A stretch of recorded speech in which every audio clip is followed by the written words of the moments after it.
La geek de service. Épisode 46 en mode vacances et tentative de déconnexion. Même si je ne suis pas bien bonne, je dois avouer que j'essaie de prendre des journées sans trop jouer sur l'ordi, mais j'ai quand même beaucoup de partage encore sur les réseaux sociaux. L'été, j'aime beaucoup en profiter pour écouter une tonne de balados. C'est vraiment une façon d'apprendre et d'écouter que j'aime beaucoup parce que ça me permet de faire toutes sortes d'autres choses en même temps. Donc, par exemple, de désherber autour de la maison, de faire du jardinage, de faire du ménage, parce que l'été, c'est aussi là où le tiroir plein, débordant, qui me tape ses nerfs depuis 1 an, mais là, j'ai enfin le temps de le mettre à jour finalement et de l'organiser. Mais tout ça, je peux faire ça tout en remplissant mon cerveau de belles paroles dans différents balados. J'ai d'ailleurs fait plusieurs belles découvertes cet été et je vais les ajouter à ma liste de balados pour le développement professionnel. Si vous ne savez pas de quoi je parle, c'est une liste que j'ai développée, une espèce de base de données qui vous permet, avec des petits filtres, de pouvoir faire la recherche selon des thèmes spécifiques. Si vous aimez mieux, par exemple, le numérique ou le numérique en éducation ou des sujets sur la pédagogie ou encore, par exemple, sur le leadership, eh bien, vous allez pouvoir filtrer. Vous pouvez aussi filtrer par durée d'épisode. Donc, des fois, on veut des petits balados courts. D'autres fois, on a un long trajet de voiture à faire puis on veut de longs épisodes. Donc, c'est à suivre sur les réseaux sociaux. Je vais repartager le lien de la base de données régulièrement, mais je vais aussi la mettre à jour dans les prochaines semaines. Qui dit été et vacances dit aussi une tonne de temps pour pouvoir enfin faire des lectures. J'alterne souvent entre des lectures un peu plus légères, mais des lectures aussi que j'ai sur ma liste depuis longtemps parce que là, j'ai enfin le temps de les lire. J'alterne entre des livres papier et des livres sur ma Kindle. Donc, finalement, je passe mon temps à diversifier. J'ai 2 suggestions de lecture pour vous. La première est une suggestion du super Alexandre Chenette. C'est un livre en anglais. Why Don't Students Like School? A cognitive scientist answers questions about how the mind works and what it means for your classroom. Donc, c'est un livre sur pourquoi les élèves n'aiment pas l'école. Bon, il ne se concentre pas nécessairement sur le négatif, ne vous inquiétez pas, mais c'est un spécialiste en neurosciences qui répond à des questions sur comment on apprend, comment le cerveau fonctionne. Ce que j'ai aimé particulièrement, c'est qu'on passe de que dit la science à des applications concrètes pour la salle de classe. Donc, on pourrait lire un chapitre à la fois. On peut le lire tout d'un coup aussi. C'est ce que moi j'ai fait, mais c'est le genre de livre que j'aurais aimé lire à certains moments, prendre le temps de réfléchir et de l'appliquer en classe avant de passer au chapitre suivant. Il y a un chapitre sur l'apport de la technologie que j'ai particulièrement apprécié et j'ai particulièrement apprécié aussi un chapitre sur comment est-ce que nous, comme enseignants, comme conseillers pédagogiques ou autres, on peut apprendre et on peut continuer d'apprendre malgré le tourbillon et malgré le manque de temps. Donc, l'auteur est vraiment très réaliste dans ce qu'il propose. J'ai trouvé ça particulièrement intéressant. Une autre lecture en anglais également, Hacking Assessment. Donc, c'est le récit de l'auteur qui a mis en place dans sa classe une classe sans notes. Donc, aucune note donnée aux élèves, seulement de la rétroaction, bien sûr, parce qu'il y a quand même de l'évaluation qui se fait, de la rétroaction qui se fait. Mais comment on vit ça dans un système ou même dans une école où le reste de l'école donne des notes aux élèves? Donc, tout un défi. C'est un petit livre qui se lit très facilement, qui donne des exemples concrets de comment on peut l'appliquer, qui donne même quoi dire à nos détracteurs, par exemple, ou quoi répondre lorsqu'un élève, par exemple, émet un commentaire négatif ou quelque chose du genre sur notre nouvelle pratique. Ça se lit vraiment très facilement, mais c'est un livre qui, comme l'autre que j'ai mentionné, serait à revisiter régulièrement. Donc, c'est le style de livre que je relirais ou que je lirais par morceaux pour ensuite appliquer, voir ce qui marche, passer au chapitre suivant, appliquer, réfléchir. Donc, vraiment des livres qui font réfléchir et évoluer les pratiques enseignantes. Je m'éloigne un peu de l'enseignement, mais pour parler de santé, le nouveau portail québécois Clic Santé que j'ai eu le temps d'apprivoiser finalement, il était grand temps qu'on puisse avoir un portail où on trouve toutes nos informations santé facilement.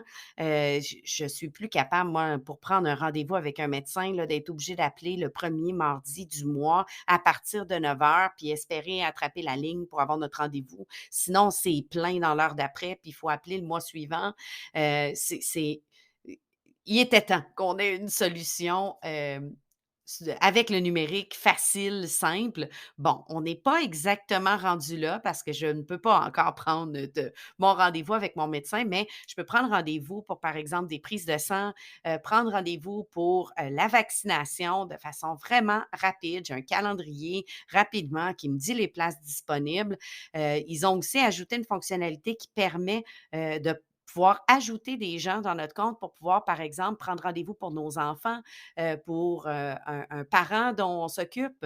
Ça, je trouve ça bien d'être pas obligé d'aller dans le compte s'asseoir avec, et tout, de pouvoir dire: «Je vais gérer ça dans une seule plateforme». La plateforme est vraiment bien faite, je trouve ça super. J'ai vraiment hâte de voir, qu'est-ce qu'ils vont ajouter. Mais si c'est pas déjà fait, allez créer votre compte sur Clic Santé pour pouvoir voir, une panoplie d'options pour pouvoir, gérer notre santé, c'est très important. Alors, il semble que Google, de son côté, ne prenne pas de vacances parce qu'il nous offre des nouveautés. Il y en a qui sortent à chaque semaine depuis, que l'année scolaire est terminée. Une nouveauté qui est arrivée en juillet, c'est vous allez me dire, là: «Ben, il était temps, franchement, on ne pouvait pas faire ça avant». Oui, je le sais, mais maintenant, on peut non seulement changer les polices d'écriture dans Google Formulaire, mais on peut aussi mettre en grand, en italique, en souligné, on peut ajouter des liens cliquables, ce qui va être super pratique pour, par exemple, dire, dans les, descriptions, par exemple, d'envoyer vers un lien, d'une vidéo pour supporter l'information, par exemple. Il était temps, effectivement. Dans les descriptions, on va aussi pouvoir mettre des listes, de points et par chiffres, ce qui structure beaucoup plus les instructions. Donc, enfin, des petites options qu'on voyait partout, mais qu'on n'avait pas dans Google Formulaire, qui sont arrivées et qui vont être ultra pratiques. L'été, c'est souvent aussi un moment où j'ai enfin le temps de suivre des formations qui m'intéressent, mais que je repousse parce qu'elles ne sont pas urgentes, elles ne sont seulement qu'intéressantes, par exemple. Et cet été, j'ai décidé de me payer la traite et de prendre la version payante de Coursera, qui est un site que j'adore pour apprendre par nous-mêmes. La différence entre la version gratuite et la version payante, bien, la version gratuite que j'utilise depuis des années me permet de visionner les vidéos, de suivre vraiment toute la structure du cours, tout le contenu. Je peux lire les textes, je peux voir les vidéos, je peux même souvent faire, les petits, tests qui permettent de valider qu'on a tout bien compris, mais je ne peux pas passer les examens et obtenir la certification. Je voulais suivre une certification en gestion de projet et Coursera en offre une avec 6 cours et je voulais obtenir vraiment la certification, donc je me suis payé l'abonnement. Ça me revient à 80 par mois, mais on peut arrêter en tout temps, donc on pourrait prendre un abonnement pour un mois à 80, suivre le cours qu'on veut, aller chercher la certification et bien sûr, il faut l'avoir fini dans le mois. Ça dépend des cours. Il y a des cours qui sont plus longs que d'autres. Il y en a que j'arrive à compléter vraiment rapidement. Souvent, les temps estimés, on va nous dire, par exemple, que la lecture va prendre 25 minutes, mais en fait, elle m'en a pris une dizaine de minutes. Ça dépend vraiment du temps que vous allez mettre à la prise de notes et tout. Donc, le temps qu'ils évaluent souvent est de 6 à 8 semaines pour suivre un cours, mais j'arrive souvent à les terminer avant ça. Surtout qu'on peut aller à notre rythme. Donc, quand ils disent semaine 1, mais je peux des fois faire 2 semaines, 3 semaines en une semaine, tout dépendant du temps que j'ai. J'aime beaucoup l'interface de Coursera. C'est simple, c'est organisé, la structure est facile à suivre. C'est clair et les contenus sont vraiment de qualité. On retrouve, des entreprises comme Google, par exemple, mais aussi des universités comme Yale qui offrent des cours. Donc, à chaque fois, le contenu est vraiment de qualité, bien structuré, des bonnes vidéos, des textes intéressants, des liens vers des lectures aussi, parce qu'on nous donne, pour aller plus loin, par exemple, des lectures supplémentaires qui sont toujours vraiment intéressantes. Et en juillet, Oculus a annoncé, pas Oculus, mais Meta, parce que maintenant c'est Meta et non Oculus, mais tous ceux qui connaissaient la Oculus Quest 1 savaient que dans le temps, on pouvait se créer un compte sur le site d'Oculus qui est maintenant Meta, et ne pas utiliser son compte Facebook. Lorsque la, Meta Quest 2 est arrivée, on obligeait la connexion avec un compte Facebook. Pour certains, ben, qui n'avaient pas de compte Facebook, ça créait une problématique. Pour d'autres qui craignaient des enjeux, ou qui avaient tout simplement pas envie, de mettre leur compte Facebook, dans, la patente, eh bien, c'était pas possible et c'était pas possible non plus en éducation, ce qui était un grand frein parce que si on achetait, par exemple, quelques casques pour une classe, ben, il fallait les connecter avec un compte Facebook et là, est-ce qu'on met le compte des élèves, le compte du prof? Ça a aucun bon sens de fonctionner comme ça, bien sûr. Eh bien, Mark Zuckerberg a annoncé au début juillet que dès le mois d'août, on va pouvoir se connecter à nos casques en utilisant un compte Meta plutôt qu'un compte Facebook. Qu'est-ce que ça veut dire? Ça veut dire qu'il va falloir quand même avoir un compte qui va comptabiliser nos achats d'applications, par exemple, mais celui-ci ne sera pas lié à notre compte Facebook. Donc, on va pouvoir le faire avec une adresse courriel, bien sûr, entrer une carte de crédit si on veut acheter le tout, mais ça ouvre la porte à plusieurs possibilités en éducation, mais aussi à tous ceux qui n'ont pas envie de lier leur compte Facebook. J'ai pas pu encore le tester. On parle du mois prochain, donc puisque c'était début juillet, j'imagine que dès le mois d'août, ça va être disponible. Comme usager, de Meta, déjà, j'ai reçu l'avis comme quoi je vais pouvoir me créer un compte Meta et dissocier mon compte Facebook. Donc, je vais suivre ça assurément de près car c'est une super bonne nouvelle pour la réalité virtuelle et tous ceux qui n'avaient pas envie de créer un compte Facebook. Parce que de créer un faux compte Facebook, bien sûr, c'est possible, mais ça ne respecte pas les règles de Facebook. Et donc, à tout moment, on pouvait voir notre compte se faire fermer parce que ce n'est pas un vrai compte. Et là, si on avait acheté, par exemple, pour 150 d'application pour notre casque Quest et que tout à coup, boum, notre compte est fermé, bien, on perdait toutes nos applications. Donc, ça va être beaucoup mieux si on ne veut pas passer par Facebook, de se créer un compte Meta pour pouvoir vraiment garder un certain contrôle sur nos achats.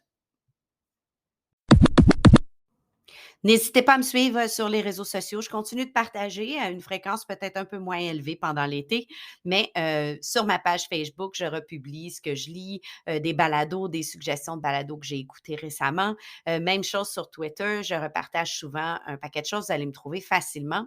Je suis plutôt côté personnel sur Instagram, partage de photos de voyage, de vie familiale et tout. Donc, j'ai pas de compte de la geek de service sur Instagram. J'y accepte surtout les gens que je connais, avec qui on partage des belles images de notre quotidien. Je me suis lancée aussi sur Twitter. Vous allez m'y retrouver, mais soyez indulgents, c'est très exploratoire pour le moment. Je m'amuse, je teste les fonctionnalités, mais je n'ai pas de stratégie encore pour TikTok. Vous avez toujours mon blog, lageekdeservice.com, où je publie de plus en plus de ressources. C'est d'ailleurs mon défi que je me donne cette année, de bonifier la page avec encore plus de peut-être d'articles, de partages.